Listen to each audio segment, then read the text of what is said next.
kibabaza nko kubura uwawe ukunda ukamubura agambaniwe akicwa urw'agashinyaguro noneho hakagekaho kwicwa ku manywa y'ihangu. Uko niko byagendekeye umunyarwanda benshi bari bazi ku izina rya Baziga, wari umuyobozi wa diaspora nyarwanda muri Mozambique uherutse kwicwa arashwe. Kuri uyu wa mbere tariki 2 Nzeri 2019 nibwo yasezeweho mu cyubahiro mu muhango waherekejwe n'ubuhamya bwagarukaga ku bupfura bwamuranze, gukunda gusenga ndetse no gukunda igihugu. Ni umuhango witabiriwe n'inshuti n'umuryango, umugore we n'abana be 7, abayobozi b'itorero rya ADPR mu Rwanda n'abahagarariye inzego za Leta barimo na Ambassaderi w'u Rwanda muri Mozambique niko bisanzwe Claude. Ambassaderi niko bisanzwe yavuze ko Baziga yishwe n'abantu bikekwa ko ari abanyarwanda bamuzizaga ko yanze kugambanira igihugu cyamubyaye, barimo batavuga rumwe n'ubutegetsi bw'u Rwanda. Nabo ngabo bari baramuhigiye, ntabwo ari ubwa mbere bamuhigiye, ntabwo ari ubwa mbere bamureje ubutumwa butera ubwoba, ntabwo ari ubwa mbere bagerageje kumugirira nabi, kandi ibyo turabizi na mbere y'uko ambasade ijyayo yakomeje guhangana nabyo, ariko nta kindi kintu rwose tuzi gishobora kuba cyabiteye, kubera yuko ntabwo tuzi ikibazo kindi yabagiranye n'undi muntu wari wese kirekeye wenda ubucuruzi. Nta rukiko, nta rubanza yari afite, nta munyarwanda tuzi yahemukiye, rwose ni umuntu abantu bose bisangagaho, nta kindi kintu twumva cyaba cyarabiteye.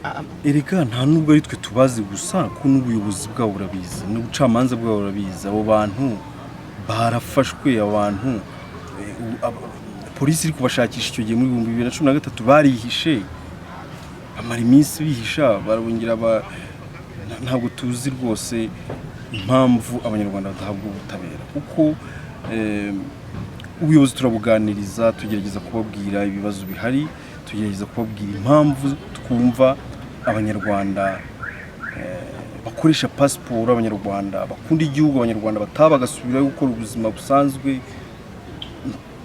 ari bo bagira umutekano muke muri Mozambique. Tukomeza kubabwira, barabizi, wenda bahugiye mu bindi, ariko ubundi ntacyo batazi. Kugeza ubu iyo tuvuganye n'ubuyobozi bwa polisi butubwira ko buri gukurikirana, batubwira ko bari gukora ibishoboka byose, ariko ntabwo tuzi umuntu waba warahagaritse, waba nibura baba baramufashe bakaba baramubitsa ahantu bari kumubaza. Ntabwo tuzi ko hari uwari wafatwa. Ntabwo nakwemeza yuko bakorana n'abantu barwanya Leta, ahubwo nkeka ko bakorana n'abayobozi bo hasi, wenda ababa bashinzwe icyo kibazo aho kiba cyagejejwe bo hasi cyane. Ntabwo nkeka ko mu buyobozi bwa Mozambique harimo abantu bazi neza iyo migambi kandi bakaba babibafashamo. Ntabwo ariko bimeze. Muri ako gatsinda gatoya nababwiye katera umutekano muke mu banyarwanda ba muri Mozambique, harimo n'abasize bakoze ibyaha hano, harimo abasize bakoze bakekwa ko barakoze jenoside yakorewe abatutsi hano, barazwi, kandi nibo bumva ko community iramutse yitabiriye gahunda za Leta yose basigara ari akantu gatoya nicyo kibatera ubwoba. Abo bantu barazwi, hari n'impapuro zifata twohereje mu buyobozi bwa Mozambique, kandi turatekereza yuko bakomeza kuzikoraho, ariko barahari rwose abantu basize bakoze ibyaha. Hanyuma ibyo bihugu bivugwa nanone ko rindiri y'abandi barwanya Leta, harimo za RNC n'izindi organization zitwa ngo ni opposition. Ese mujya mubibona koko barahari, bari active, barakora nk'uko bivuga? Barahari rwose, ibyo niko bimeze, barahari. Ahantu hose hari abanyarwanda baba bumva bahagera, kandi bakabakangurira kurwanya Leta.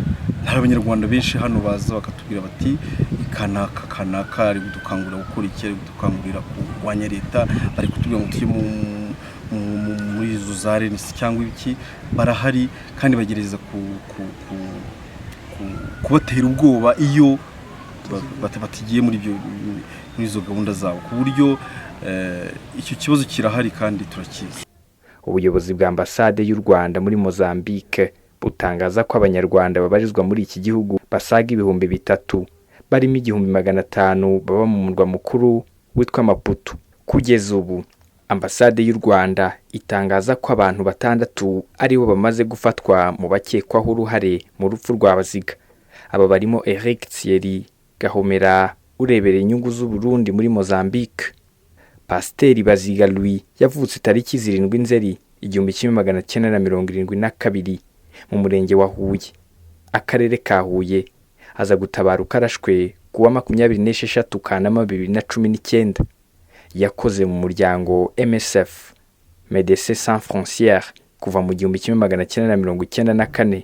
Yakoreraga mu Rwanda nyuma ya jenoside yakorewe abatutsi, ajya gukorera muri Repubulika Iharanira Demokarasi ya Kongo, akorera MSF.